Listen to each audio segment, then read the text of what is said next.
Este é o Ponto de Ironia, eu sou o DVD Castilho. E olha, antes de iniciar, a primeira coisa, já clica em se inscrever aí, já dá o curtir, já deixa um comentário, faz tudo certinho para não nos perder de vista, ok? Permaneça com a gente, porque você sabe, aqui no Ponto de Ironia, os meus convidados são incríveis, cada semana um papo mais divertido que o outro. E a minha convidada de hoje, ela tem um trabalho que eu amo. Eu amo o trabalho dessa mulher.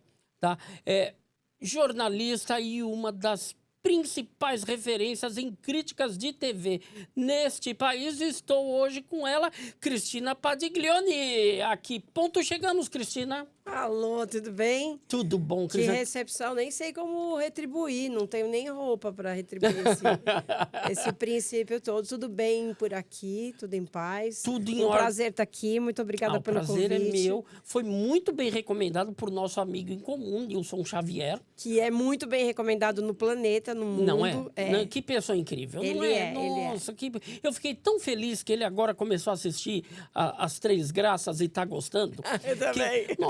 Eu falava pra ele, Nilson, você tá assistindo a novela? Ele ainda não, DVD, tô de férias, tô me desintoxicando de Vale Tudo. Falei, eu preciso que você assista pra saber se a novela é mesmo boa ou eu tô muito enganado. Não Sim, o Nilson tem esse poder, né? As pessoas querem saber o que ele tá achando pra ver se a gente tá no caminho certo. Será que eu tô gostando, mas não é boa? Não é? Será que é boa, mas o Nilson gosta? A gente quer saber o que ele acha sempre. Aí quando ele começou a comentar que a novela era muito boa, eu falei, nossa, que bom, posso assistir sem culpa agora. Eu normalmente fico sempre muito alinhada às opiniões do Nilson. E eu fico feliz por isso, né? Porque ele entende muito. Então, quando eu penso igual ele, eu falo, que bom que alguém disse isso. Eu iniciei o papo falando que você tem um trabalho que eu amo, que eu adoro, e muita gente te pergunta como se tornar crítica de TV. Muita gente acha que só gostar de TV já a avaliza como uma boa crítica de TV. Ainda mais hoje com rede social, né? Em que todo mundo tem voz. Então, você tem uma avalanche de comentaristas de televisão, na verdade, sempre houve, né? Sim. O cara que entende de novela entende de futebol. Mas são poucos os gabaritados para dirigir a seleção, atualmente, muito poucos mesmo. A gente até foi buscar no exterior, né? Mas, assim, e são muito poucos os autores de novela que acertam. E mesmo os diretores, mas o DNA está ainda na mão do autor mesmo. Então, todo mundo acha que entende, mas na hora de você pegar, você vê mesmo as pessoas muito treinadas para isso, às vezes elas erram, elas têm uma cartilha do que não fazer, né? Mas o segredo do sucesso ninguém tem, porque se tivesse, Hollywood também não flopava, né? Exatamente. Então, tem uma indústria muito bem calçada em pesquisas, em levantamentos, dos melhores atores, dos melhores roteiristas. Às vezes erra, sai errado. Às vezes você pega um cara que acertou a vida toda e erra, né? E acontece. Então, é muito difícil acertar. E aí todo mundo acha... Quando você tá... A gente fala que como é que é?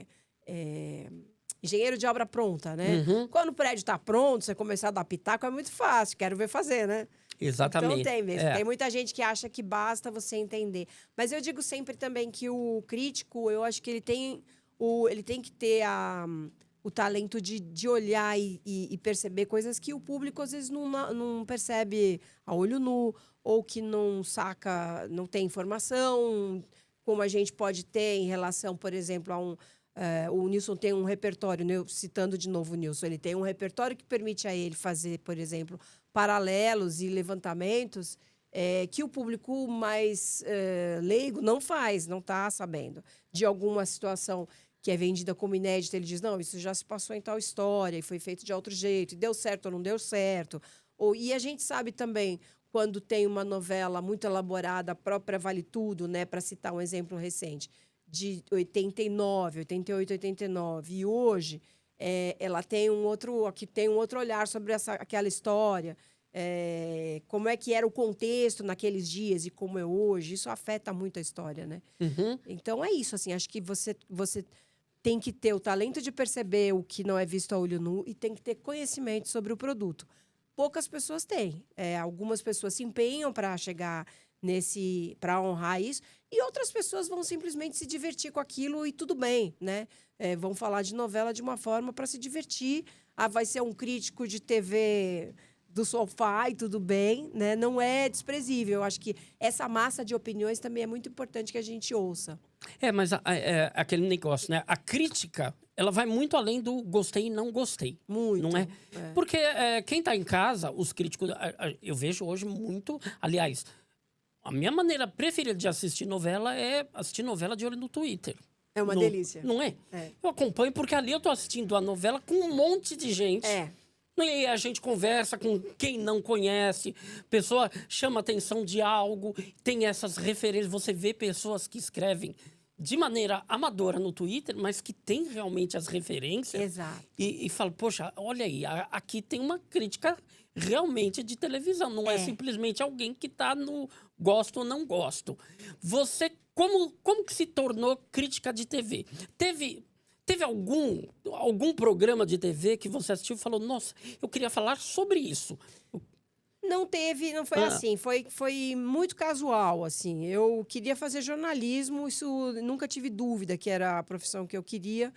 Desde 15 anos acendeu uma luzinha e eu falei, vou fazer jornalismo. E eu até participei de uma ou outra palestra vocacional para ver se era aquilo mesmo. Eu falei, não, é jornalismo, eu quero jornalismo. E eu comecei a fazer jornalismo sem mirar isso, sem ter isso em mente. Mas a busca de um emprego aqui, outra coisa ali, me levou diretamente para isso. Eu caí simplesmente no escritório do Flávio Rico, que é... Talvez o maior crítico de TV. Nosso papa, né? De televisão e jornalista. Mais que crítico, ele é um jornalista de televisão, né? Ele é um jornalista que trabalhou em televisão também. Então, ele tem um entendimento que os outros críticos, eu acho que nenhum deles tem como o Flávio tem. Porque eu fui trabalhar com o Flávio Rico quando ele era sócio do Ferreira Neto, que as pessoas mais novas não têm, infelizmente, não tem ideia de quem é Ferreira foi. Neto. E ele tinha um programa na TV Record, e eu comecei no programa da TV Record, eu não comecei fazendo coluna. Mas eles faziam ali no escritório, concentravam o programa, que era um programa essencialmente político, diário, de debate, muito interessante, que desapareceu da TV, né? Teve uma época que era uma febre, depois desapareceu esse formato. Ficou xoxo também, enfim, uma pena. Mas aí ele tinha também uma coluna na Folha da Tarde sobre televisão, e era ao lado da coluna da Sônia Abrão, acho que foi a primeira coluna diária de notas de televisão. Não sei quem que começou primeiro, mas quando eu cheguei ali em 89, 90, só existia a Sônia Abrão no Diário Popular e o Flávio Rico na Folha da Tarde. Claro que a Folha, o Estadão, tinham seus críticos e tal, mas uma coluna diária de notas, eles que faziam. Como hoje a gente tem essa avalanche de gente produzindo para a internet. Naquele período, o noticiário constante, permanente, era só dos dois. O Flávio escrevia, quer dizer, a coluna era assinada pelo Ferreira Neto, mas ele que fazia, e a gente era da equipe dele. Então, eu comecei no programa da TV Record e um ano depois eu falei, eu gosto de escrever, eu sinto falta de escrever. Que no programa não tinha essa oportunidade. E aí eu comecei a falar, o que tinha ali para escrever? Notícia de televisão. E eu entrei nisso super por acaso. E aí eu comecei, ele escrevia para 30 jornais, mais de 30 jornais, eles mandavam a coluna na época ainda por Telex, então, de Revista Amiga. Aquela coluna era muito reverberada no país todo, da Sônia também. E aí eu estava ali naquele núcleo. E, eventualmente, eu comecei a fazer contato com a Folha da Tarde, onde tinha coluna, para fazer matérias com o meu nome, que ainda não aparecia. Na época não tinha fax, a coluna ia para a Folha da Tarde em formato de lauda física, dentro de um envelope, a gente colava uma lauda na outra. Ela ia dentro de um envelope, tinha um office boy que levava isso para Barão de Limeira.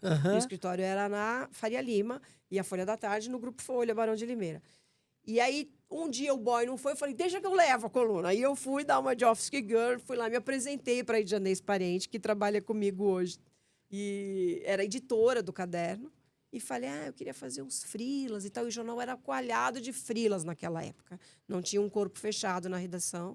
Estava em transformação ali também a equipe. Eu comecei a fazer freela.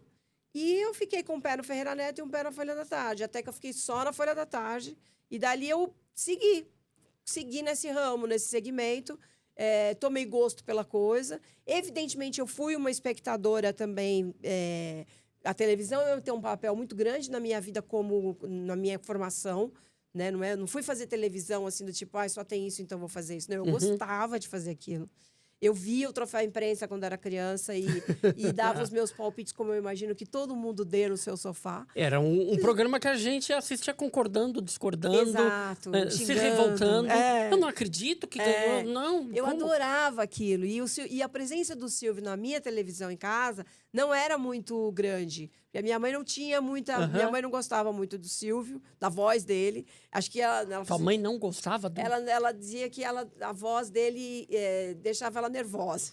Meu Deus, mas como o Silvio era o amorzinho de... Minha mãe, boleira, né, na cozinha, eu botava no Silvio assim, nossa, a voz desse homem me deixa nervosa, tô aqui trabalhando. Porque eu acho que, evidentemente, ela queria ir pra frente da televisão, ver o que ele estava falando, e não podia. Mas o fato é que no Troféu Imprensa era uma coisa espontânea, não era uma coisa... não era por osmose, sabe? Minha casa via... Não, eu mudava de canal para ver Silvio no Troféu. Mas eu nunca imaginei que estaria lá um dia. Você chegou a ser jurada do Troféu também? Eu fui também? várias vezes jurada do Troféu. E a primeira vez ele me esculachou porque eu estava nervosa, né? E foi muito divertido isso. Então eu aprendi a me divertir ali também. Porque... Mas o esculacho do Silvio é aquele esculacho que te tranquiliza, não é? Não, cara. Não, te deixou mais nervosa? É que não era um esculacho. O esculacho mas você está nervosa? Então, E aí você fica nervoso, realmente, se você não tiver. E eu dizia, não, imagina e tal. E na segunda rodada da pergunta, ele falou, agora você está mais calma. Aí voltei a ficar nervosa. Então, o esculacho é que ele sabia que mexia com as pessoas. E fazia esse recado para acalmar, mas a gente ficava mais tenso, né, com esse tipo de coisa. Você que foi jurada, na última edição, você foi jurada também ou não? Nessa última edição foi bem polêmica essa última. Na última edição do Silvio Santos mesmo, em 2022 eu fiz. Certo. Foi o último que eu fiz. Não fiz. A última edição eu já não estava mais trabalhando em jornal, que estava trabalhando em assessoria de imprensa e relações públicas, gestão de crise, que eu sou essa pessoa agora. Sem perder o meu fio de crítica de TV ou de analisar a televisão, mas eu tô mais para esse lado. E eu não me sinto nem gabaritada para estar numa bancada de júri, sair agora da PCA, porque eu comecei a atrair também esses clientes no escritório, né? Então, eu estou envolvida com contas com clientes que são parte dessa disputa. Certo. Aí não estive. Mas a última do Silvio eu estive, amém, que bom, foi maravilhoso. Que bom, né? Mas, Cris, você falou que no início você começou escrevendo para colunas de outro. Então, você escrevia e quem assinava a coluna era o Ferreira Neto. Você escrevia e quem assinava a coluna era o Flávio Rico. Hoje, você tem pessoas que escrevem para você no seu blog ou não? Não, não tenho. Eu tenho, assim, quando tem algum artigo que seja que eu acho bacana, eu tenho alguns amigos que falam, vou escrever um negócio para você. Eu adoro. E aí, eu assino o nome da pessoa que escreveu, né? Mas eu não tenho uma pessoa permanente fazendo comigo. Mas se alguém me manda um artigo... Tem alguns artigos no blog que são assinados por outras pessoas. Certo. Tem meu querido amigo Sérgio Ribas, que escreve muito bem. Às vezes, ele faz um perfil de alguém maravilhosamente. Então, é mais ou menos isso. Mas eu não tenho equipe. Nunca tive. Entendi. Eu tive, no máximo, uma pessoa que, na época do Agora, eu tive... A Folha me deu essa gentileza de uma pessoa que estava junto comigo, que tinha acabado de sair do grupo de trainees, que está lá até agora, a Paula Rosa. Ela trabalhou um período comigo na coluna, no Zap, né, no F5. E também um período também no final do Agora São Paulo, que a gente fazia. Mas eu nunca tive... Foi um período que é de 1 ano, acho, que eu tive um assistente. Certo. Fora isso, eu sempre escrevi sozinha mesmo. E o seu site continua ativo e continua muito bem visualizado, né? Continua. Eu, de vez em quando, dou uma passada por lá. Eu vejo... É aquele negócio. Quando a gente tem uma opinião sobre algo e vê alguém especialista tendo a mesma opinião, a gente fala, poxa, que bom. Então, tem até um dos temas que a gente vai falar, que a tua opinião foi muito parecida com a minha. Vou deixar daqui a pouco e a gente vai falar sobre isso. Você tem algum gênero televisivo que é seu preferido? Coisa que você gosta? A novela ainda é o gênero preferido do brasileiro? A novela ainda é o gênero preferido do brasileiro, eu acho. Eu acho que essa onda de reality show, ela é muito fragmentada. Então, o brasileiro ama reality show. Só que as pessoas chamam de reality show o MasterChef e o Big Brother. São coisas completamente diferentes, né? O Diego Gebel que fala assim, uma coisa é talent show, que foi diretor da Band, que inventou o CQC. Uma coisa é o talent show, é o The Voice Brasil, é o MasterChef. são os realities de cozinha, que é uma fileira deles, eu adoro. Mas e outra coisa são esses realities de confinamento, A Fazenda, BBB e tal. E eu acho que esses são chamados talent shows mesmo, né? Os de talentos, e os outros são reality, que são confinamento. Aí, então, assim, a novela, o melodrama, o folhetim, você tem aqueles que são feitos com $200 mil por capítulo, e os que são feitos com, sei lá, 1.000, né? Que são toscos e tal. Mas a essência do melodrama, ela é muito parecida entre eles. Alguns mais forçados, outros menos. Então, eles se diferenciam muito pela competência e pela finalização. Os realities se diferenciam muito pelos formatos mesmo. As ideias são muito diferentes, né? Então, a novela, como gênero, eu acho que ainda é o preferido do brasileiro. Excelente. Vamos começar falando de novela, então. Vamos falar de novela. Mostra aí pra gente. Eu já vou puxar 2 novelas aqui, que foram as novelas que esse ano deram o que falar. Vale Tudo e a atual Três Graças. Então, vamos começar falando de Vale Tudo. Vale Tudo foi decepcionante para você também? Que é especialista em crítica de TV? Olha, eu não tenho como dizer que não, mas eu já esperava por isso, né? Porque Vale Tudo é a minha novela, Vale Tudo de 88. De muita gente. É a minha novela preferida na vida, no mundo, assim, né? Eu acho que aquilo é muito perfeito. E não haveria como fazer uma coisa melhor que aquilo. Aí as pessoas se perguntam, é um erro fazer, então, um negócio que não pode ser superado. Mas também é um acerto você tentar trazer, ainda que de uma forma inferior, porque foi inferior. Ainda que eu acho que intelectualmente ela foi inferior, sabe? Não é... Pelo amor de Deus, os atores foram incríveis, assim, o elenco foi maravilhoso. Mas eu acho que, em texto, em direção, ela foi inferior à versão de 89. Agora, como a história é muito boa, ela é melhor do que tantas outras novelas que têm sido feitas, né? Sim. Então, depende muito do lado... Que ponto de vista, de que lugar a gente está assistindo isso? Agora, assim, eu não tinha expectativa que ela fosse melhor. Só que algumas coisas realmente foram aquém do que eu imaginei, né? Eu uso um exemplo muito banal da novela para achar que a gente andou para trás além do que a gente precisava. O que eu quero dizer com precisar andar para trás? Que você tem um mercado hoje muito fragmentado. Naturalmente, a Globo não tem mais aquela paciência de um espectador que está ali sem outras opções. Ela tem que capturar esse espectador imediatamente. Ela não pode se dar o luxo de fazer muitas elucubrações. O papo é reto, beleza, tudo bem. Mas eu acho que isso não justifica você esvaziar, por exemplo, o Mordomo Eugênio da sua cinefilia ali. Acho que foi o maior crime dessa novela, foi ter transformado um personagem tão interessante em algo tão apagado. Aquele personagem do Sérgio Manberti, de 89, 88, 89, você falou 89. O personagem do Sérgio Manberti, claro que ele é super erudito em cinema. Agora, o personagem do Salem podia citar, ele podia misturar um pouco de Poderoso Chefão, que já não é tão erudito assim, né? Ele não está falando da Liz Taylor, porque o do Manberti ia um pouco... Era muito Clark Gable, era muito Gene Kelly, era bem lá para trás, né? Então, e para trás no DNA do cinema, tal. Eu acho que esse personagem pode pegar uns blockbusters e citar que são ótimos e que estão também pouco acessíveis para as pessoas, às vezes como referência. Ele pode misturar com filmes que são blockbuster e são... ele pode misturar a conversa. É um pouco o que faz a Rosanne Svartman nas novelas todas dela. E que, para mim, o exemplo mais legal é o Bom Sucesso. Quando ela bota os caras lendo Shakespeare, né? Antígona e tal. E ela mistura aquele elemento com uma brincadeira que faz o espectador não sair dali, não mudar de canal e não se desconectar da história.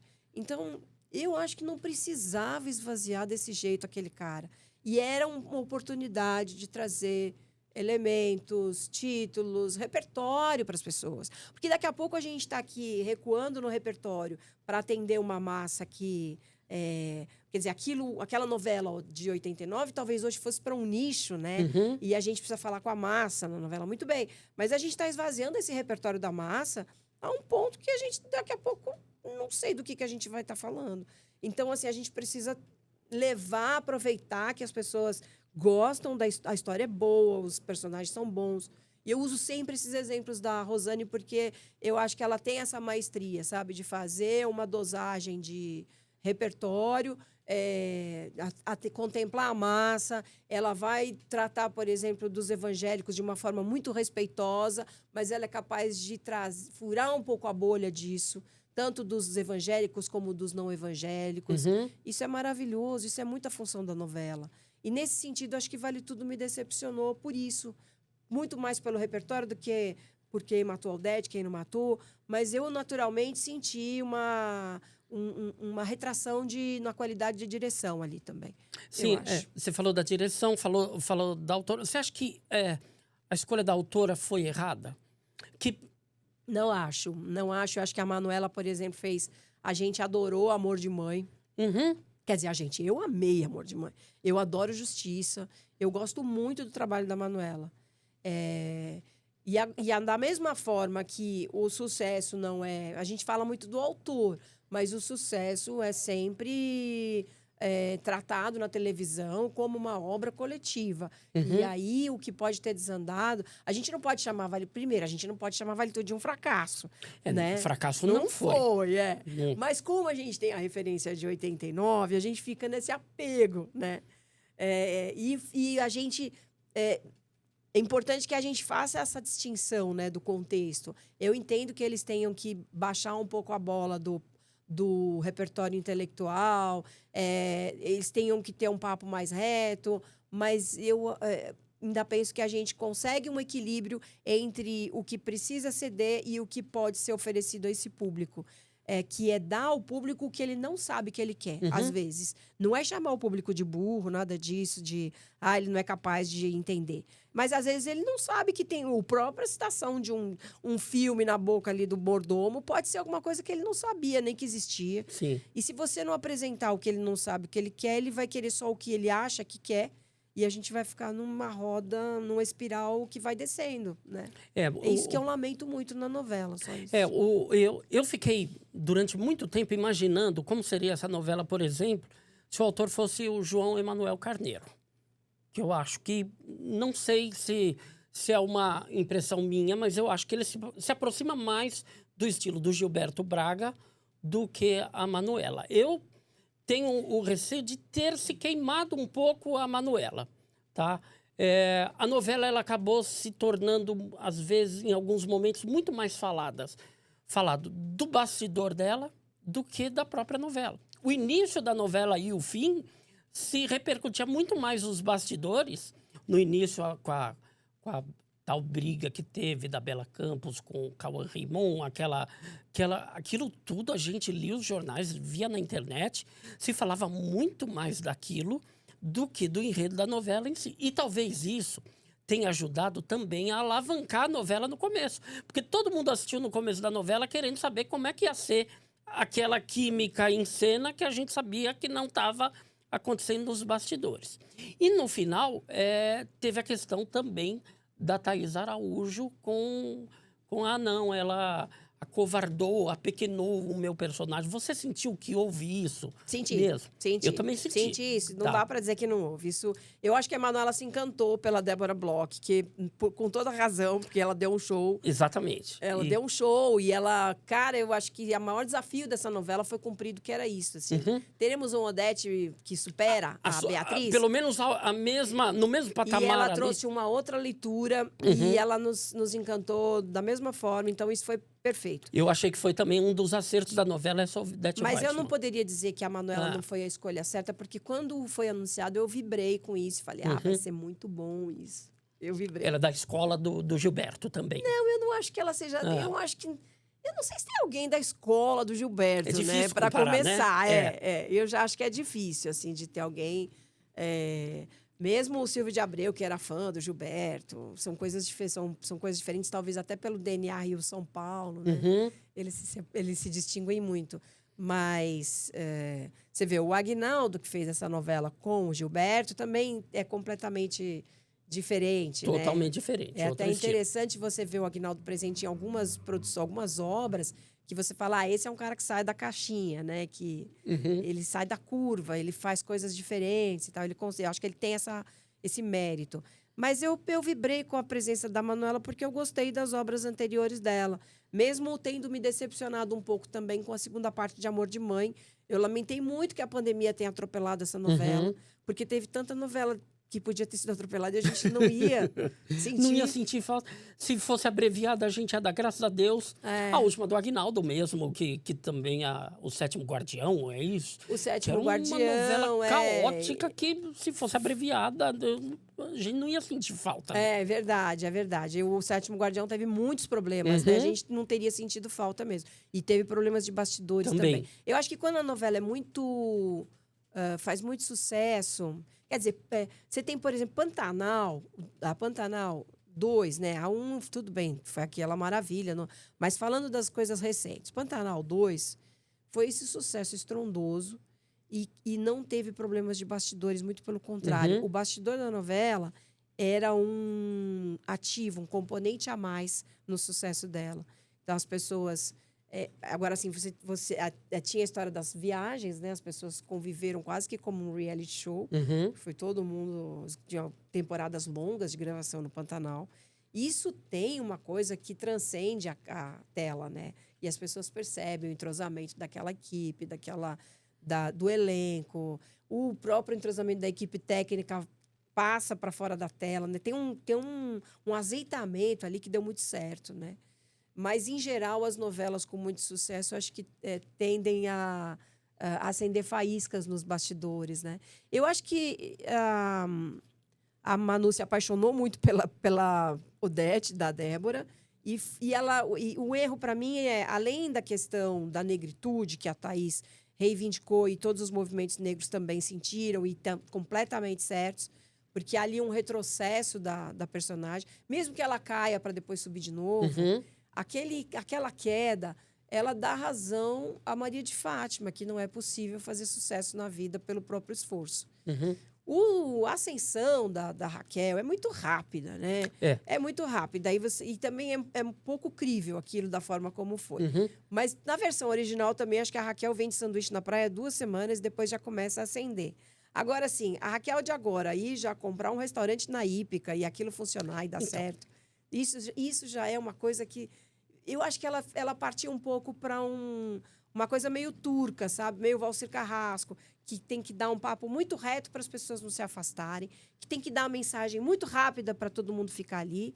E aí, depois, quando você faz um mínimo recuo que seja da Raquel, para depois retomar, as pessoas sentem como se fosse de um prazo, de uma cauda maior aquilo...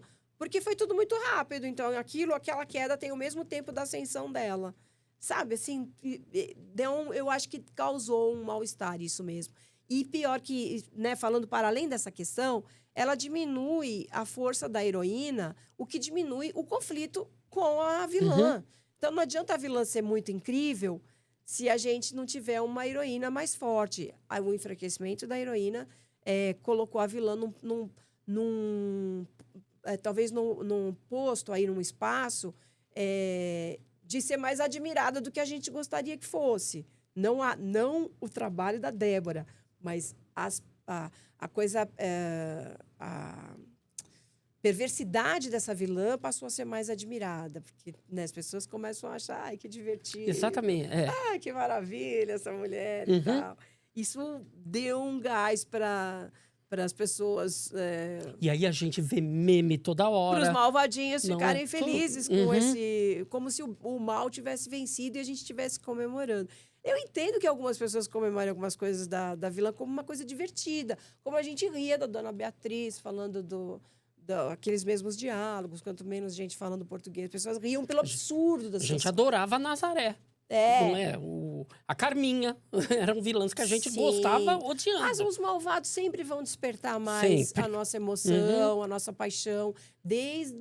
Não é uma coisa de agora, desde a Bela Adormecida, a bruxa tem um papel muito forte ali. Mas se você enfraquece a mocinha, essa vilã fica meio desvalorizada também, na sua essência de vilã, né? É meio isso, assim, então achei que foi... Mas eu tô sendo a engenheira de obra pronta aqui, né? Eu queria dizer isso só. chegar lá e escrever outra conversa. Talvez tenha faltado um conjunto maior ali de opiniões para balizar isso, né? Você acha que houve erro em E ela? acho que, só para te dizer, não sei como foi essa conversa da Thaís, mas me parece que, no primeiro momento, se ela foi conversar com a Manuela sobre isso, eu gostaria que ela tivesse sido ouvida. E gostaria muito que isso não tivesse tomado a dimensão que tomou. Eu acho uma pena, porque a novela ela pode não ter sido o primor que foi a primeira, mas ela era um produto de interesse de muita gente para patinar dessa forma, nessa questão que a Manuela mesmo deu muito valor a isso, né? Quando ela colocou as pessoas contestaram muito pela Maria de Fátima. Como é que a Maria de Fátima vai ser negra com o apoio da vilã que não suporta, que é uma segregadora, é uma pessoa preconceituosa? E a Manuela, desde o começo, disse, não, o que interessa a vilã é gente que compre o pacote dela, né? Gente que esteja aliada a ela. E isso para ela mais importante. Eu acho que ela conseguiu até colocar isso em alguns diálogos, ela teve essa competência. A gente comprou muito essa personagem da Maria de Fátima, mas também ela mesma depois, eu acho que ela se esvazia muito, muito, muito. Principalmente na reta final da novela, mas é aquilo que a gente falou. Ficou muito, muito centrado só na Odete. Você acha que foi um erro ela ter nos querido... A Manuela quis nos surpreender com aquele plot twist do Odete não morreu. Uma bobagem aqui. Eu também achei uma bobagem. Se fosse uma novela não realista, tudo bem, mas ela se pretende realista. Confundiu todo mundo. Confundiu até o elenco. Você vê gente falando que não, ela morreu sim. Não, ela não morreu. O Alexandre Nero defendeu que não. O Lobianco... Entraram os dois numa... O Nero falou que o Lobianco foi a única pessoa, né? O Freitas foi a única pessoa que viu a Odete viva. Eu achei aquilo mais divertido. Eu também. Eu achei... Só que... Mais plausível, né? Só que isso tinha que ficar mais explícito na novela. Essa fora da realidade do Freitas. Sim. Sabe? Tinha que... Não sei, coloca ali um diálogo de que era a mãe dele, né? Que ele vivia falando. Que não o Nero existia fala, também. Ele fala da mãe, mas a mãe não existe. Tudo. Eu acho que se durante a novela tivesse colocado essa questão de... Não, mas a mãe dele morreu. Ele fala da mãe, tudo... Legal, dava para comprar isso. Mas depois que acabou tudo, falar... Não, ele delirava. Aquilo é delírio da cabeça dele. Mas eu acho que mais do que porque essa questão da morte da Odete era muito um ponto central, né? Visceral da novela. Nevrálgico, eu diria, né? Então, as pessoas ficaram muito afetadas, assim. Mas eu achei super bobagem. Eu achei tudo meio preguiçoso, para ser bem honesta, sabe? Vamos dar uma solução aqui, uma coisa ali. As cenas de 5 pessoas entrando quase ao mesmo tempo naquele quarto. Todo mundo no mesmo dia, no mesmo horário. Achei meio preguiçete, assim. Eu achei um desserviço para o serviço de segurança do Copacabana Palace, porque deixaram 5 pessoas armadas entrar no hotel. Sabe, absurdo isso. Absurdo, absurdo. Mas eu vejo muitos problemas de direção também. Muitos, desde o começo. Eu não sei se foi uma opção fazer uma novela mais turca, né? Quando eu falo mais turca, tem a depreciação do nível de produção, evidentemente. Não quero desrespeitar o público que adora as novelas turcas, mas ela tem uma estética que as pessoas... consomem aquilo com um ponto de diversão, elas não esperam muito daquilo. E é como você vê uma novela mexicana, uma novela... a Maria do Bairro é divertida, as pessoas comentam, ela é um sucesso, mas é uma outra coisa. É um outro tipo de sucesso, né? E da novela das 9, as pessoas ou esperam um reality... Vamos pegar o Aguinaldo Silva, que faz lá o Jorge Tadeu ressuscitar, as mulheres comem a flor, o Jorge Tadeu pega as mulheres e tal. É uma novela toda trabalhada com um realismo fantástico. Não é algo que surgiu do nada em determinado ponto da novela. Então, assim, tem um negócio que não é a verossimilhança, é a lógica da história. O Harry Potter voa na vassoura, mas para ele voar tem toda uma história que sustenta aquele universo. Né? E aí, essa morte da Odete ficou uma coisa meio realismo fantástico numa novela que se pretendia realista, né? A história a história que ela conta sobre por que ela escondeu o filho, porque ela não queria ser pega na lei do bafômetro, por mais torpe e fútil que essa mulher seja, isso é uma coisa que não cabe em nenhum aspecto De forma nenhuma, né? E o próprio viúvo do Gilberto falou, e ela não manteria esse cara lá numa choupana, cuidada por uma senhora. Durante anos. Ele ia estar na Suíça, entendeu? Fazendo... Exatamente. Uma pessoa que burla a documentação e tudo, ia botar esse... Tem jatinho próprio, bota o cara, vai para a Suíça.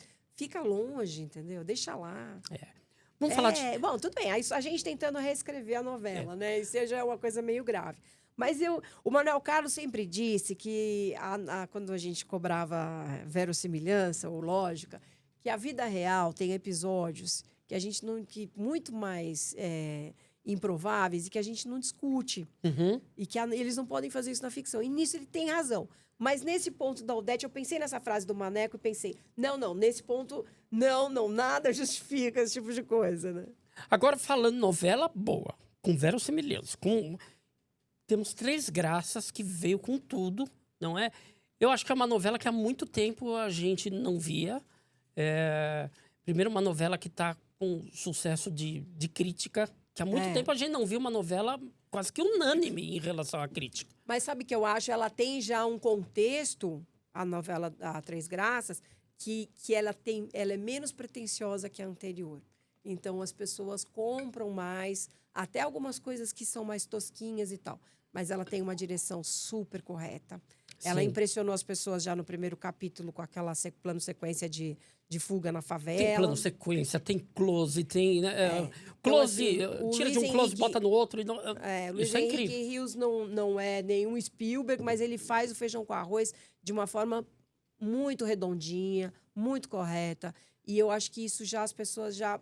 No primeiro capítulo, as pessoas tiveram um estranhamento, né? Nossa, que direção boa. As pessoas nem reparam em direção, né? Mas quando o cara erra muito em continuidade, isso aconteceu e vale tudo. Quando ele erra em planos de close, de não sei o que lá. Quando ele põe todo mundo batendo na mesma porta, mas isso não era coisa dele, era da Manuela. Mas eu acho que faltou um azeitamento ali entre eles, né? De maneira geral. E esse azeitamento existe em Três Graças e salta aos olhos. Você tem um par central que é muito bem quisto, né? O casal. A mocinha que não é uma idiota. Eu acho que Sophie Charlotte, em boa parte, assim como o Adriano Esteves era uma moeda de sorte ali do João Emanuel e Avenida Brasil, essa menina é uma moeda de sorte agora pro... Claro que de sorte eu estou falando aqui da análise combinatória que conspira a favor do papel, da hora que ela tá, do texto que está sendo feito e da direção, né? Não é uma sorte, assim, do nada. Mas eu acho uma conjunção muito feliz. Essa Sophie com o menino, como ele chama? O Rômulo Estrela. O Rômulo Estrela. E a maneira como ela conduz a história, que não é assim, tipo, a heroína que suspira e dá a volta por cima, ela sofre, ela tem... Não, e ela... Tudo isso tem um texto bem apoiado, né? Não, tô achando ótimo. Poxa, é a heroína que está planejando um roubo, sabe? Que montou uma quadrilha para fazer um roubo. Mas é uma coisa Robin Hoodiana. Robin Hood, então o público está torcendo pelo roubo. Mas se a gente for vai ver... Vai roubar ladrão, né? Assim, e é em benefício da comunidade. É bem o lance do Robin Hood mesmo. Montou ali os Vingadores dela, não é? Isso, montou o time dela, teve a convocação de cada um, elementos de cinema ali, tudo. Mas é a mocinha que faz a coisa errada, sabe? É o anti-herói. Não é aquela mocinha... O que você falou não é aquela mocinha que está sofrendo, está se penalizando e, poxa, ela bate de frente com a patroa. A patroa bate, ela bate maior, bate mais forte. Sim.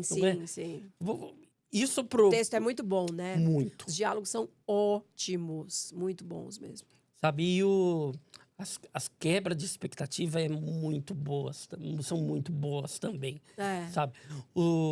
Eu acho que o elenco está todo muito bem, não tem ninguém que está destoando na novela. Eu gosto até do Belo, sabe? Gente, o Belo é uma surpresa para todo mundo. Eu tô adorando o Belo. Quando ele, nas primeiras cenas, ele me incomodou um pouco. Eu já comprei de casa. Então, mas eu acho que era muito do meu preconceito o cara, tanto ator vai botar o Belo para fazer... Então, nas primeiras cenas dele, eu fiquei um pouco incomodado. Até porque a primeira cena dele, ele já parece bêbado, já numa cena difícil, ali gritando, dando escândalo, tudo. Falei, será que vai ser meio... Mas depois eu fui gostando do Belo, eu falei, caramba, mas temos aí o Belo, depois de se tornar o maior cantor do Brasil, ele vai virar agora o maior ator do Brasil, não é? É um... Tá legal. E ele com o Palmeira também, tem jogo, né? Tem uma química legal tem dos dois. química, todo mundo tem química. A novela não é, você vê, ela não tem pretensões mirabolantes de planos de cenografia, nem de... Ao contrário, tudo que se olha parece um pouco um cenário reciclado de outra coisa. Mas ela tá toda no lugar, assim, né? Isso é importante. Eu não gosto, assim, daquela abertura meio xoxa, assim. Mas agora tem uma política de abertura xoxa, não sei porquê, né? A da Rosane também não gosto. O Dono de Mim O também. Dono de Mim, você não...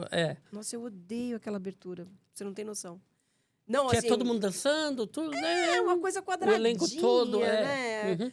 E a música, parece um karaokê que você tá cantando. Eu gostei muito da abertura Eu acho meio sorvete na testa, Eu sabe? gostei muito da abertura das Três Graças, mas eu tô vendo muita gente falando de, ai, nossa, é piegas.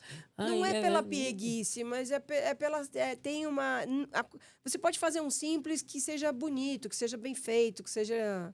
E eu acho que é um simples preguiçoso só isso, assim. Meio, vamos fazer uma coisa para a massa. Eu não sei, também eu sou muito espectadora histórica de Globo, né? E mal acostumada com essa tentativa de a Globo ser mais do que os outros. E eu acho que, nesse momento, nesse contexto atual, realmente ela tem que se colocar de uma maneira mais papo reto, mas com cuidado para não tropeçar, às vezes, no que pode ser um simples meio preguiçoso, sabe? Porque é isso, você pode fazer um papo reto que não seja um papo imbecil, é meio isso, assim. Você... Eu tenho muito medo agora dessa novela ter uma queda, que seria até natural. Toda novela, do meio para o fim, ela dá uma... Ela normalmente tem aquele período meio xoxo que depois levanta de novo pro final, não é? Você tem esse medo também em Três Graças? Você acha que a gente não corre esse risco? Porque ela tá num ritmo muito acelerado de...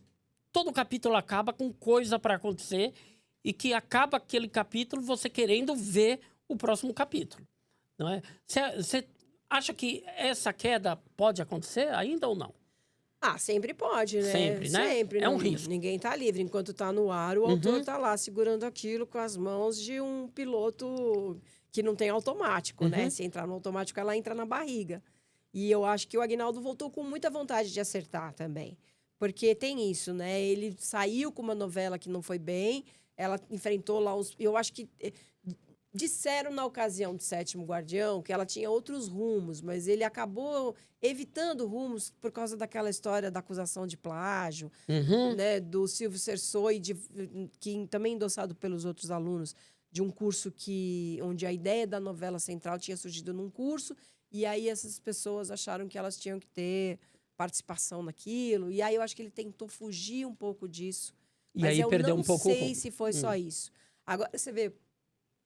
O Sétimo Guardião tinha uma direção do Papinha que era de um outro tempo da Globo, né? Que era uma direção mais pretensiosa, mas muito boa, muito bonita. Se você pegar ali o Guerreiros do Sol no Globoplay, que ele também faz, o Rogério Gomes, é uma outra concepção de direção, né? Talvez, eu acho que para você produzir ali 3 novelas simultâneas... o dinheiro, né, se dividiu em várias mãos, já não está todo na Globo. É necessário realmente que se refaça essa conta, porque é isso, né? É grana, no fim das contas. Mas, assim, o simples, o difícil é isso, é você fazer o simples bem feito. Sim. Agora, assim, uma cena que eu achava que tinha e vale tudo e que agora não está acontecendo, e o dinheiro de Três Graças deve ser o mesmo ou menor, que vale tudo... é que você tem, às vezes, uma cena com determinado ator, a cena não ficou boa, você não refaz porque você tem que entregar 20 cenas, 40 cenas por dia. Não dá tempo de refazer aquilo. E você não fica refazendo. E aquilo vai para o ar um resultado pior. Eu sentia em algumas cenas de Vale Tudo que eu ficava indignada e dizia assim, pô, pede pro cara repetir isso, meu querido, não tá bom, né? O Rubinho, quando morre, de ataque do coração, uma surpresa. O Renato Góes recebe a notícia assim... puxa, é mesmo? É. Falei, não, regrava isso, né? Me incomoda muito. E eu não tô vendo em Três Graças, não vi ainda uma cena que alguém tropeçasse nisso, sabe? Na incompetência, ou num momento infeliz, não é incompetência. Até o merchandising dentro da novela está sendo bem feito. Então, mas isso também é responsabilidade do autor, Não eu é? acho. Não adianta, assim, a empresa pediu merchandising, o autor autorizou, alguém escreveu, o próprio autor, o autor tem que autorizar aquilo. Então, assim, a cena do Omo, que era a pior de todas, né, de Vale Tudo, que ela entra no quarto com um cesto de roupa, com o Omo ali, que não precisava ir passear no quarto. Mas pior que isso é que o cara acabou de saber que ele vai poder ter um transplante de medula, que o irmão dele, que ele achava que estava morto, está vivo. E também ele faz uma cara de paisagem, assim. É que momento para se inserir aquele merchan, né? Foi muito infeliz aquilo. Aí você fala, que tá com inveja. Eu não tô com inveja porque eu não faço merchandising. Não, Mas eu acho ruim até pro produto, sabe? Porque... Você entra numa cilada ali. Quanto mais orgânico o merchandising, mais legal. Você vê o merchandising, o primeiro merchandising que Teve me um da chamou Coca no Três Graças, super simples. que fazia totalmente parte daquele contexto e uma cena super real. Totalmente. Chega o porteiro, tá ali, me dá uma coquinha. Ah, que delícia. Nossa, eu me vi naquela cena. Não é? Eu falo, Exatamente. Eu faria isso, entendeu? Nossa, nesse calor, olha, teve um agora também de carro, que o Paulinho estava vendo no computador o carro e chega o chefe e tira barato dele com o carro, tudo, e aí vai escolher... Que era um diálogo também totalmente que cabia ali naquele ambiente, Então. sabe, com a intimidade dos personagens.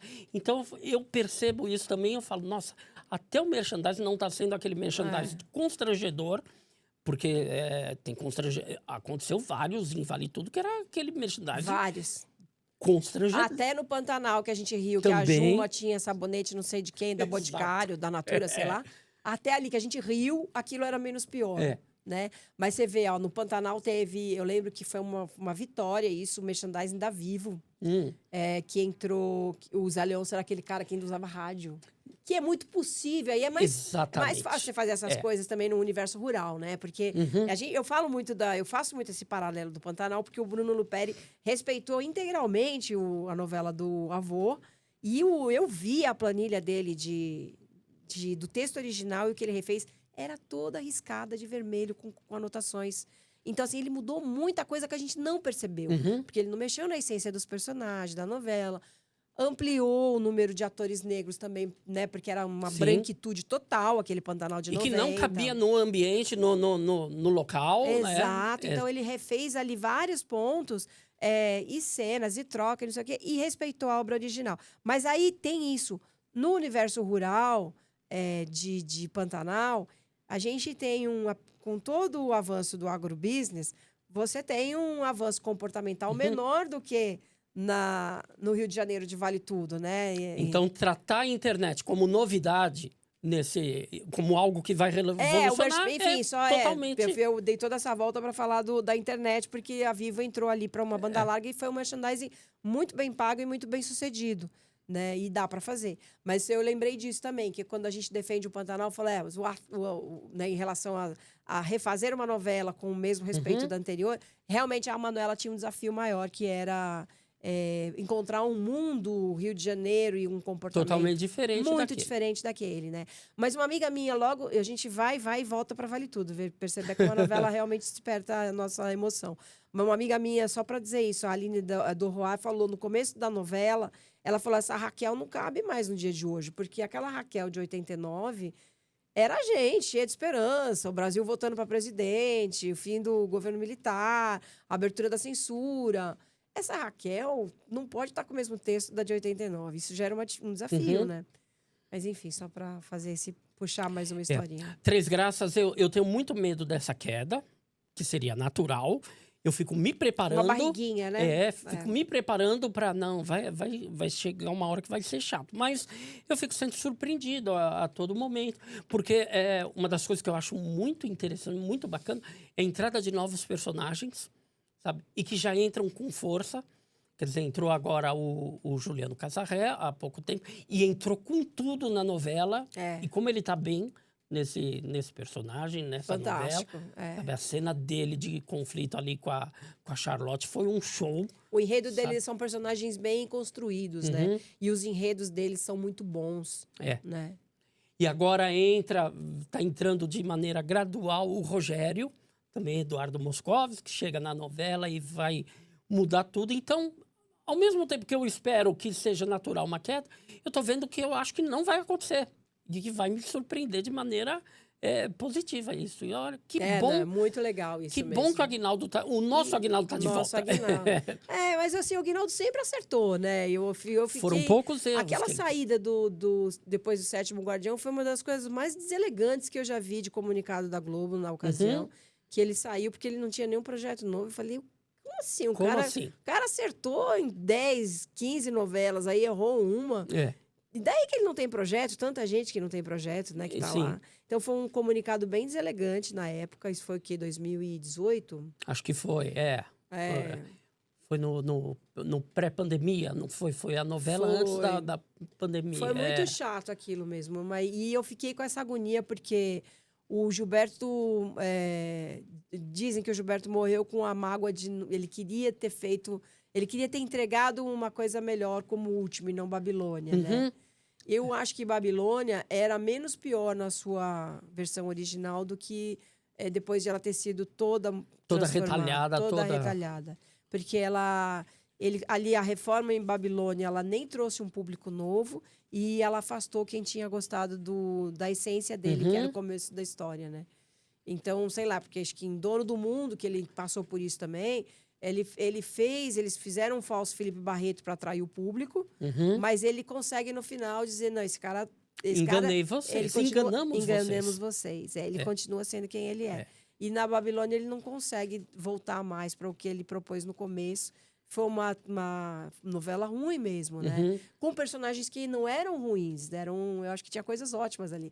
Mas a Globo ficou meio perdida naquele momento do avanço de 10 Mandamentos, vamos lembrar que foi nesse período, né? Também então a novela evangélica cresceu, virou um fenômeno, e os evangélicos também se aproveitaram disso para promover uma campanha de boicote à Babilônia. Mas eu acho que o boicote maior foi interno, assim, entendeu? Porque a novela passou por uma revolução de coisas que não precisava. Mas o Gilberto dizem que tem uma sinopse dele na Globo ainda, não tem? Ele entregou algumas... Primeiro ele tinha uma proposta muito interessante, isso daí ele falou para mim, e era de Brilhante. Brilhante foi muito atravessada pela censura. E ele queria propor uma releitura de Brilhante com tudo que ele não pôde fazer. Sim, porque foi uma novela que cortou um monte de coisa, né? Ele teve que mudar completamente o acho que enredo. Ele falou sobre isso, depois eu não lembro direito. O Nilson deve saber os detalhes, mas foi isso. Assim, ele tinha um projeto sobre isso. Que era uma releitura. E eu não sei se tem uma sinopse inédita, mas provavelmente tem sinopse inédita. Vamos esperar. Tomara que aconteça. Tomara. Vamos falar agora de outro tipo de novela. Mas eu acho que o Gilberto hoje seria produzido para o streaming. Eu não queria um Gilberto produzido para TV aberta com todo engessadinho, com concessão. Né? Se é para fazer com concessão, não faz. Faz no streaming e tal, né?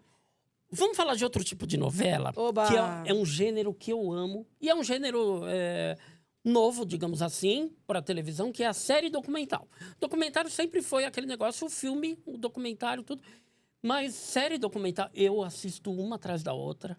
E é isso aqui que eu falei que eu corri lá no teu site para ver. Falei, nossa, a opinião dela é a mesma que eu amei O Caçador de Marajás, melhor novela, né? E é uma novela real. Porque é uma novela real. É uma novela real. E que se fosse uma novela fictícia, todo mundo ia falar, não, isso nunca aconteceria. Nesse momento que eu lembrei da frase do Maneco. Foi. Não é porque é uma história tão incrível e tão absurda. E tem tudo. Tem tudo. Tem vilão, tem... aliás, só tem vilão. Não é? Mas tem traição, tem roubo, tem falcatrua, tem golpe, tem de tudo nessa novela. Foi uma das séries que me surpreendeu, das séries documentais que me surpreendeu muito esse ano. Eu assisti ela, eu coloquei e falei, vamos ver, eu lembro alguma coisa da época. Eu era muito garoto na época, eu tinha 14, 15 anos. Falei, não, eu lembro daquilo. E eu não consegui parar de assistir. Foi um atrás do outro de uma tacada só. Então, e na época eu tinha já 22 e estava já trabalhando em redação. Você era cara pintada? Não, não, 22 em 92, não. Os caras pintadas tinham 16, 14, 18, até aí, né? Depois 18 já não fui cara pintada, não. Inclusive, eu cobri o Anos Rebeldes com... Gilberto me deu uma boa entrevista por fax, na época. Na Folha, estava na Folha da Tarde, naquela ocasião que eu... Depois, porque no começo da minha história ali, eu trabalhei com o Flávio Ferreira Neto, e depois a Folha da Tarde passou por uma reforma e o Ferreira Neto foi retirado do jornal junto com outros colunistas. A Júlia Nogueira de Sá assumiu o jornal, trocou todo o time de colunistas, e como eu já estava ali ao alcance do jornal fazendo freela, ela me chamou para fazer a coluna de TV. E é ali que eu comecei minha coluna de TV. E naquela ocasião, 92 foi isso, o Gilberto me deu uma entrevista por fax, e o fax chegava assim na Folha da Tarde, longuíssimo. Nos últimos anos ele estava super lacônico. Ele já não funcionava mais fazer por escrito. E aí, na época, a Teresa Collor foi dar uma entrevista no programa do Clodovil, na Manchete, e eu fui cobrir essa entrevista da Teresa no Clodovil, e o Pedro Collor resolveu aparecer para buscar a mulher lá no Limão, na sede da professora Ida Koube, onde era a Manchete, linda estrutura da Manchete aqui em São Paulo, era maravilhosa. E não tinha nem repórter da Folha, não tinha nenhum repórter de política, e eu fiz esse papel, sendo naquela ocasião, repórter que me considerava uma repórter de TV, interessada apenas em entretenimento. Eu não acompanhava com detalhes o noticiário político.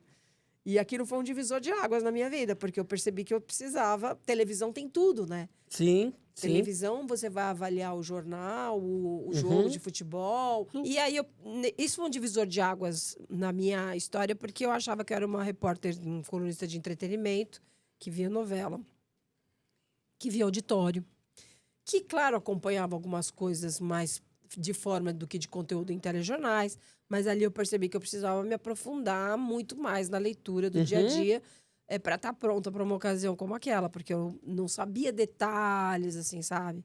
E era uma avalanche de detalhes diariamente, como em qualquer escândalo. Todo dia tinha novidade. Todo dia um jogo virava. Parecia novela, dessas novelas que tem reviravolta, porque era uma atrás da outra. E eu, assistindo a série, eu até não lembrei disso. Quando eu escrevi, que eu falei, olha... Eu participei um momento de Pedro Collor, né? Teve esse momento. Mas a série é muito feliz, né? Porque ela enxerga esse momento político pelo viés da disputa dos irmãos, né? Que, na verdade, mais do Pedro, mas o Fernando era aquele cara, o bom vivant, então, que ia lá sacar dinheiro do caixa enquanto o outro trabalhava. Era o playboy, era o filho preferido. E o filho... outro era o filho que dava duro. Como fala a Dora Kramer no documentário, ela fala, eu tenho certeza que isso foi uma questão de mãe, né? Exatamente. E a mãe também é uma figura muito... É uma série com tantos personagens. E as histórias, porque todo mundo morreu em volta. Exatamente. Foi muito rápido a morte de cada um, sabe? Naquela explosão toda, acontece o que acontece com a mãe. Fica em coma um tempão. Bem no meio da divisão ali dos filhos, da briga dos filhos, a mãe toma partido de um dos filhos, não é? E toma esse partido publicamente. E aí tem a questão da mãe... erro, né? Não podia fazer isso. É. Tomar partido público. Não teria como fazer isso, né? Não teria... E tomou partido do filho que a população estava começando a ir contra. Porque naquele momento, era quando estava começando, o Collor já tinha uma antipatia ali, já... Foi tudo muito rápido. Foi tudo muito rápido. Ascensão e queda. Ascensão e queda, realmente. Não é? Mas você vê que o Collor, ele resiste até hoje, né? Então, tem uma ascensão e queda de um personagem que não sai de cena. Isso é bem impressionante. Inclusive, também. Eu achei que poderia ter um 8º episódio. A gente já quer mais. Vamos pedir segunda temporada. Mas tinha que ter um 8º episódio, não só dizendo o que aconteceu ali em algumas linhas, mas mostrando realmente a volta do Collor a ser eleito. Ele se envolve novamente em novos escândalos e termina preso. Sim, sabe? Chegou depois a ser até aliado do governo Lula, que foi adversário dele. Foi aliado do Lula, depois vira aliado do Bolsonaro. Um cara... Que personagem. Que personagem. Que personagem. Mas muito rica também essa leitura da família. A série mergulha, né, nessa infância. Pô, eu achei muito boa. E a trilha sonora, né? Que é fantástica. Também, né? Só tem isso, né? Você fica com aquela música na cabeça, pensa em mim e nunca mais. Porque a trilha é toda feita de músicas que se tocava na época e combinam perfeitamente com o que está sendo retratado. Eu amo o episódio do debate político, sabe? Meu Deus do céu. Eu acho que tinha que ter um documentário, uma série documental, só falando da campanha presidencial que elegeu Collor. Assim, mas analisando, primeiro, a gama de concorrentes que tinham ali, e parecia uma grande escolinha do professor Raimundo, que era todo mundo muito mas caricato. Eram muito bons. Não, muito caricatos, mas sem marqueteiros. Sim, numa época que se fazia... falavam de conhecimento, é impressionante É. isso. Sabe, Leonel Brizola, uma baita de uma figura. Covas, né? Imagina, Maluf. Covas, Ulisses. Olha os candidatos que foram, poxa. Covas, Ulisses, o Collor, o Lula, o Maluf. Maluf. E os programas, os debates acabavam se tornando... Agora, você vê, a gente falando de novela, né? Quando é importante sempre ter a mocinha e a vilã fortes. É isso, assim, Covas, Maluf, Brizola, Lula. Tinham personagens muito bons ali. Sim. Que aí as adversidades, as divergências entre eles ampliava a qualidade individual dos caras ali. Porque você fala... Porque era isso, né? Quando o Covas morreu, o Maluf morreu um pouco, né? Porque esse duelo entre eles, sim, que era a dualidade muito forte, ali murchou, né? Você falou, pô, o Maluf perdeu a graça, assim. Meio isso, é muito louco. E com elementos até daquele universo fantástico que a gente falou de algumas novelas do Aguinaldo Silva, porque no meio da campanha presidencial o Silvio Santos aparece como candidato. Se você bota isso numa novela, Cris... Então... Você vai falar, não, para, o autor viajou, né? Só porque não estava dando ibope, colocou isso para ali... Sabe, não, isso aconteceu, isso foi história do Brasil. É muito impressionante. E as mortes todas, assim, né? O Pedro com um negócio na cabeça e todo mundo suspeitando que ele fosse louco, ele tem um tumor no cérebro. A mãe com um AVC, com que fica em coma um bom tempo em coma. E para coroar o PC Farias, né? Que foi essa morte que ninguém aceita até hoje. Que um assassinato que ninguém sabe o que aconteceu até hoje. Ninguém aceita que tenha sido passional. Porque como é que pode um cara desse morrer passional, né? E tem um filme que eu cito até no texto do blog, chamado Morcego Negro, que é do Cleison Vidal e do Chaim. E da Léa Van Steen, ele acho que está no Globoplay, que é outra leitura desse período, que é a história do Paulo César Farias. Mas é filme ou é documentário? É um filme, é um documentário, de 2 horas, não é série, acho que tem 2 horas. Mas ele é um filme, ele é contínuo ali, você pode fatiar, mas ele está numa edição só. E é interessante notar como o Paulo César era um outsider nesse universo de uma família já estabelecida na política, né? Tem o Arnon Collor de Mello, os caras são ali da família a Tereza, da família de usineiros em Alagoas. Tem ali um status quo ao qual o PC não pertencia. Ele era um vendedor de carros. E esse cara entra nesse universo... E quando a corda estoura tudo em cima dele. Então tem as pessoas falando isso no doc no filme do PC, que as pessoas ele devia se tocar que ele era uma carta ali descartável para a sociedade, né? É muito interessante isso, muito interessante. O que me surpreende é que eu não vejo ninguém falando dessa série. Assim, quer dizer, você fala, tem poucas... Não causou... não é uma série que é um sucesso de... Nossa, todo mundo tem que assistir. Eu demorei para escrever sobre essa série. Quando eu escrevi, eu já queria estar escrevendo sobre a Galisteu. Essa sim ganhou uma repercussão imensa. De fato, em relação à da Galisteu, ela não teve tanta gritaria. E ela é excelente. Excelente, muito. Nossa, tem tanta coisa. Dava para fazer um papo de 1 hora só falando disso. E a da Galisteu também é ótima. Mas Galisteu, vamos falar da Galisteu? Coloca aí. São 2 episódios só, mas é muito boa também. Eu assisti agora, faz 2, 3 dias. São 2 episódios. E é outra personagem incrível. E eu assistindo, eu não tinha na minha memória o quanto ela foi massacrada. Essa é mais a outra é uma coisa meio Succession, né? E essa daqui é mais um continho de fadas, né? Mas triste. É triste porque eu não tinha na minha lembrança. Quantos anos você tinha? Você tinha? A 94, eu já era adulto, eu tinha 16 anos. Eu também estava. Eu estava na Folha 16, da Tarde 18, ainda, né? Nesse período. Conheci alguns personagens que frequentavam ali a família Senna e tal. E acompanhei toda a cobertura, né, do funeral, que foi uma coisa da maior comoção que eu já vi, assim. Sim, eu lembro muito eu lembro muito do que aconteceu com o Senna, lembro muito da comoção, eu lembro muito do funeral dele, que parou, eu nunca tinha visto algo daquele tipo. Mas o que eu não lembrava era de como a Adriane foi maltratada pela mídia. Eu sempre lembrei. Sabe? Não é, pela mídia... Na verdade, pela mídia eu não lembrava também, pela mídia. Eu acho que ninguém... Mas foi muito comentado na época, essa coisa da viúva trocada pela família. Mas Tanto que você vê a viúva do Braga, né? Que é o amigo do Senna ali, do casal. Como é o nome dela? Não lembro o nome. Eu peço perdão agora porque eu esqueci. Sim. Não posso chamar uma mulher de viúva de fulano. Sim. Mas é porque o Braga era o nome mais conhecido, a viúva que fala muito na série, deu um depoimento riquíssimo dela.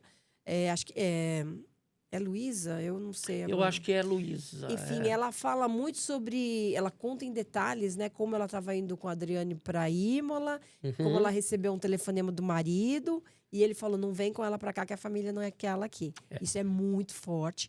E outra coisa muito legal que ela publiciza, coloca em público, é uma fofoca que há anos, desde então, roda, de que haveria um dossiê, ou que a Adriane foi pega numa escuta, né? Eu sabia dessa história do grampo. Na época, falava, não, o Leonardo gravou a Adriane e ela descobriu que ela é uma garota de programa. Isso foi como chegou para mim, no bastidor. Então, é muito bom que alguém possa hoje vir a público e contar como foi essa história, que ela realmente existiu, mas que o resultado não é nada do que se espalhou. E na época eu até defendia, eu falei, se fosse uma garota de programa? E o cara estava feliz com ela, como nunca se viu, né? Por que agora dá esse tratamento hostil a essa pessoa que era tão benquista pelo filho, né? Pelo irmão, enfim, no caso da Viviane, irmão, o filho da... Né? Era muito benquista pelo o cara que se foi, né? Que era o Senna. Mas eu tinha escutado dessa forma. E ela fala que toda a gravação era de um ex-namorado que ligou e desafiou ela a dizer se ele era melhor, se o Senna era melhor de cama que ela deu risada. Uma besteirinha que até o Senna riu. Então, melhor ainda, que até ele não levou a sério. Senna riu e falou, olha, quando chegar em casa eu vou te dar umas palmadas, hein? Que história eu achei, assim, a entrevista dela foi muito preciosa.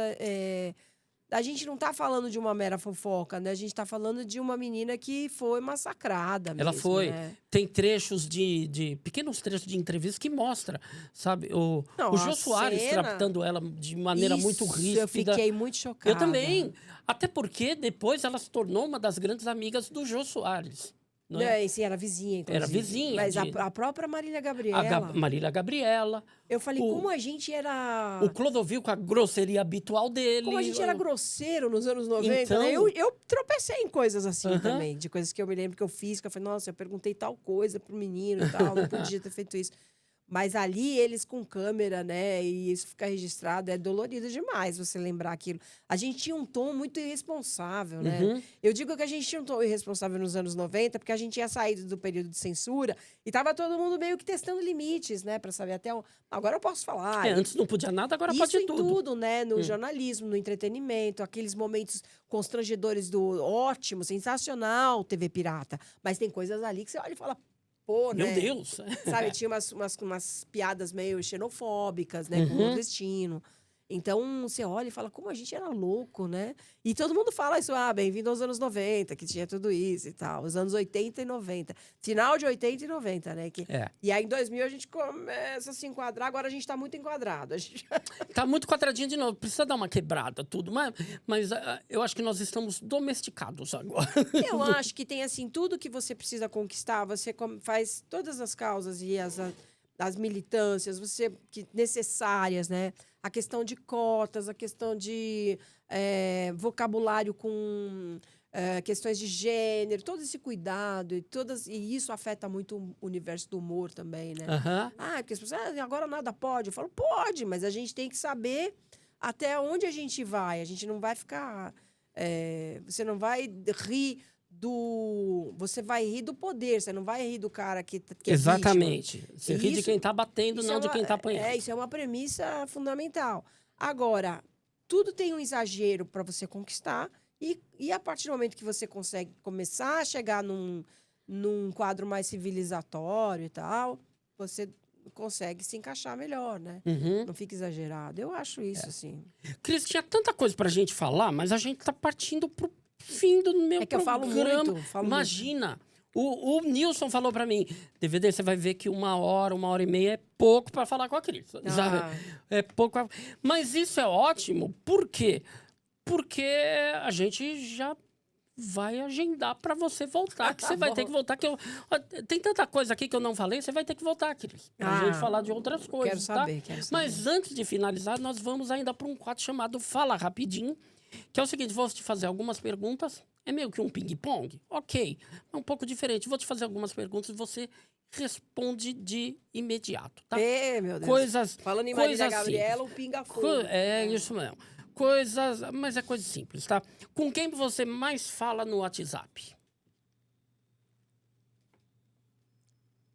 Com quem eu mais falo? Com quem você mais fala no WhatsApp? Atualmente eu trabalho muito no WhatsApp, então eu falo com os meus chefes, os meus pares de trabalho de relações públicas e assessoria de imprensa. Não dá tempo de ficar de bate-papo com ninguém no WhatsApp? No Zap...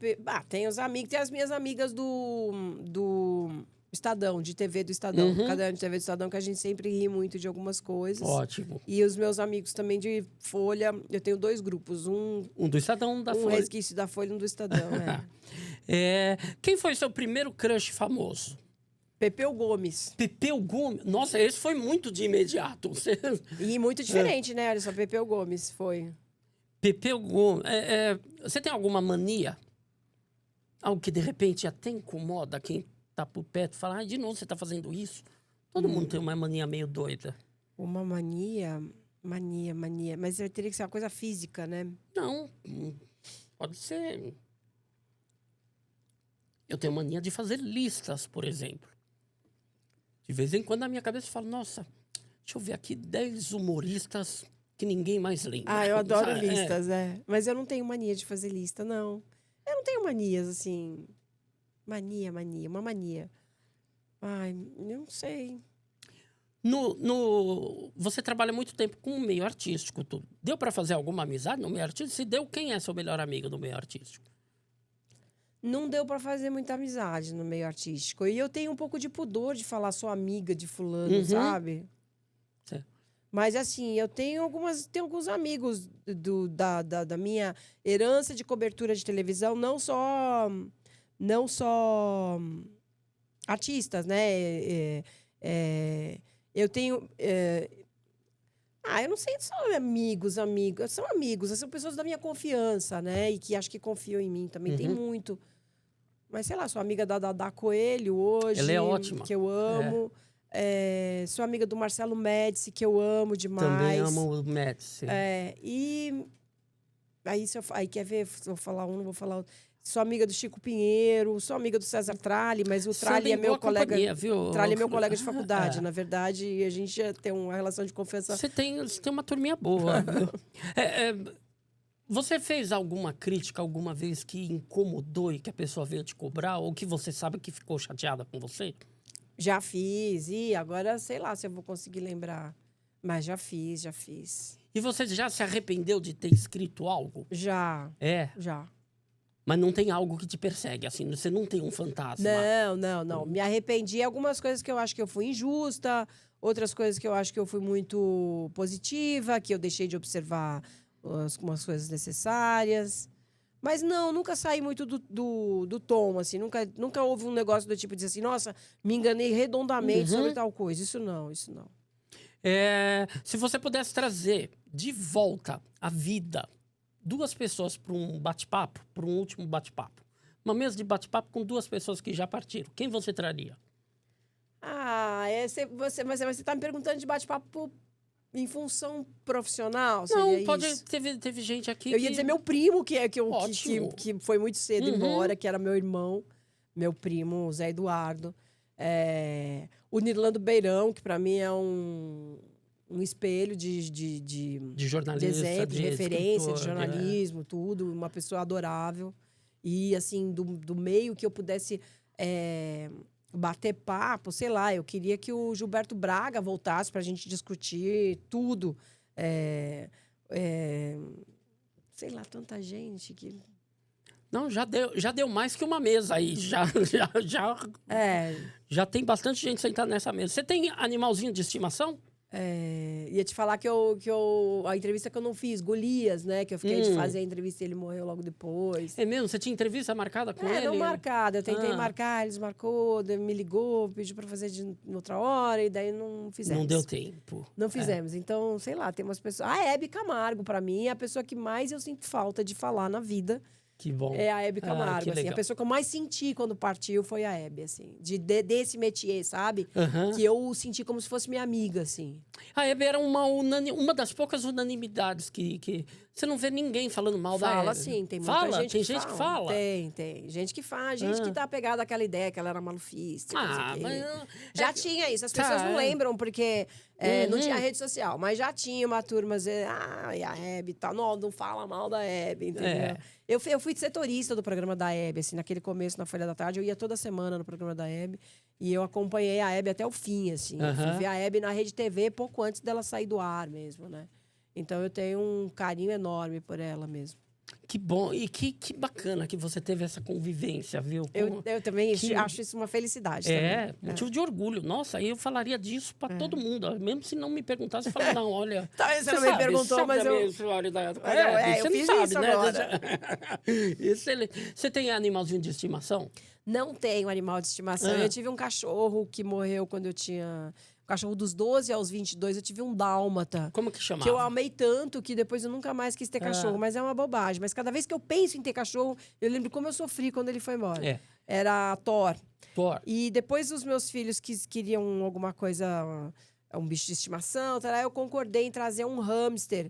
E a gente trouxe um hamster para casa, que era uma hamster, ela estava grávida. Ela pariu 7 filhotes. Que beleza. E a gente ficou 2 anos cuidando de uma família de hamsters. Que maravilha. E depois a minha filha quis um coelho, que foi o Paco, nosso amorzinho maior, que ficou 4 anos com a gente também. Que bom, eu vou te dar 3 bichinhos de estimação agora, tá? Vou te dar um cachorro, um gato e uma cobra. Mas cobra eu não quero. Não, mas tudo bem, mas o que eu quero é dar nomes para esses animaizinhos. Ai, meu Deus tá? do céu. Aí... Que crueldade. Então, só que tem que ser nome, agora sim, de famosos. Lembrando que o cachorro é o melhor amigo do homem. Cachorro é o melhor amigo companheiro, não é? Gato é aquele... Quando você fala que uma pessoa é uma gata... Mas eu tenho que dar um nome de televisivos? Por favor, que a gente conhece para repercutir, para virar fofoca. Gato é aquela pessoa que você... Nossa, fulano é um gato, né? Chama atenção. E cobra não é bom ter por perto, né? É perigoso. Não é? Então, olha aí, que surpresa. Vamos lá, um cachorrinho. O nome de um cachorro, de um famoso para esse cachorro? Um cachorro, uma pessoa... Ter uma pessoa amiga, querida, né? Um cachorro. Eu tenho medo de eu falar e a pessoa chamou a pessoa de cachorro. Não, mas é no sentido de ser leal, companheiro, um melhor amigo.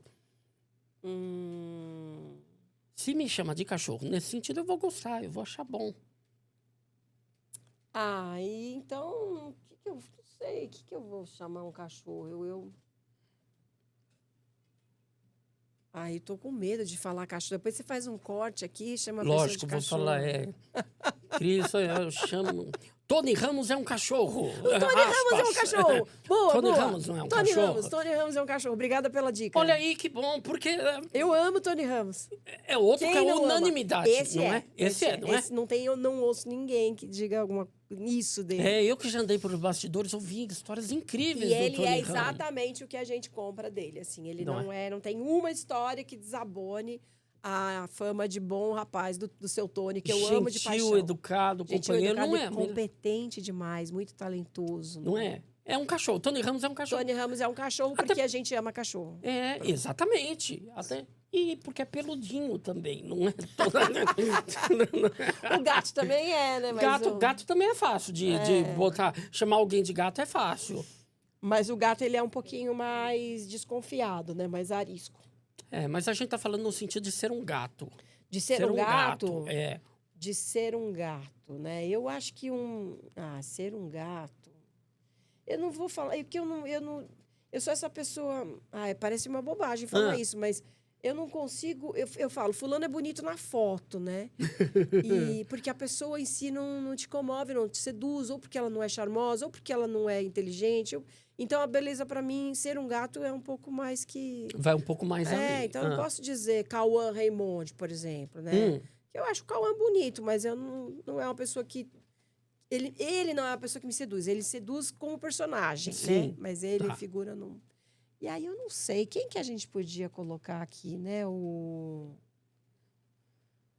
acho que o Nicolas Prates é um... Nicolas Prates tá legal. É um gato, né? É. Mas eu queria pegar uma pessoa que tem sido um gato que está envelhecendo bem como gato, que é o do Moscovis. Do Moscovis. Que era gato, inclusive na Sétimo Guardião, ele tinha uma coisa com o gato, não Tinha um lance do gato. Eu acho que o Du é um cara que está envelhecendo bem, e é um gato, e é um ator que se mostra cada vez melhor, né? O Wagner Moura é um gato. Alexandre Nero, você acha um... Gatíssimo, adoro. Acho que é um gato mais gato ainda, assim. Que ele tem todo um charme, não é? Eu adoro o Nero, adoro. Não, olha, eu sou homem, eu sou macho, eu sou filho, mas Alexandre Nero me deixa molinho. O Nero, o Moscó, Ele o Nero, não tá bom. Olha aí, quanto gato a gente... Alexandre Nero, agora você vai ter que me ajudar na cobra agora. Ajudo, vamos se comprometer? Cobra. Uma cobra. Não Vai. sei. Cobra. Tô tentando lembrar quais foram as cobras, porque eu cobro isso de todo mundo. Não vale falar a Fabiola Hypert, que se denomina cobra, Se né? denomina, para ela seria até um elogio. É. Uma cobra... Vamos ver que tem aquela maldadezinha, não é? Não sei. Cássia Kiss é uma cobra? Uma grande atriz. Eu acho que a Cássia tem... não posso falar o que eu acho da Cássia. Mas...